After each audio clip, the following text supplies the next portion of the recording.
ઉપરવાસના બારડોલીમાંથી પસાર થતી મેંઢોળા નદી તોફાની બની ગઈ છે। રામજી મંદિરથી હાઈવેને જોડતા પુલ પર પાણી ફરી વળ્યું છે। નદી ગાંડીતુર બનતા નીચાણવાળા વિસ્તારોમાં પાણી ભરાઈ ગયા છે। તલાવડી વિસ્તાર બારડોલી કોટ પાસેના ખાડામાં પાણી ભરાઈ ગયું છે।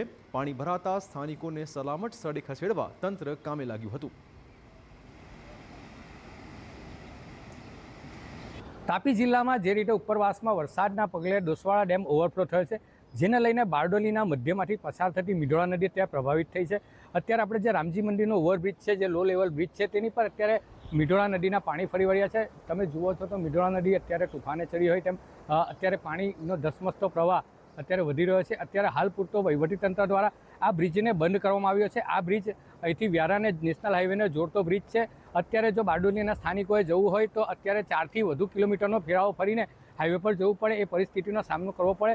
અત્યારે જે રીતે મીંઢોળા નદીમાં ત્યાં પાણી આવી રહ્યા છે, તેને લઈને મીંઢોળા નદીના કિનારા આવેલા જે તલાવડી વિસ્તાર છે, કોટ વિસ્તાર છે, ત્યાં અત્યારે પાણી ફરી વળ્યા છે અને 100 થી વધુ લોકોને અત્યારે ઉપર સ્થળાંતર કરવાની પ્રક્રિયા વહીવટીતંત્ર દ્વારા હાથ ધરવામાં આવી છે। ખાસ કરીને જે રીતે અત્યારે હજુ પણ વરસાદ જે રીતે સતત વરસી રહ્યો છે અને જેને લઈને હવામાન ખાતાએ આગાહી કરી છે, જેને લઈને અત્યારે વહીવટીતંત્ર તત્પર છે। જિગ્નેશ મહેતા, TV9, બારડોલી।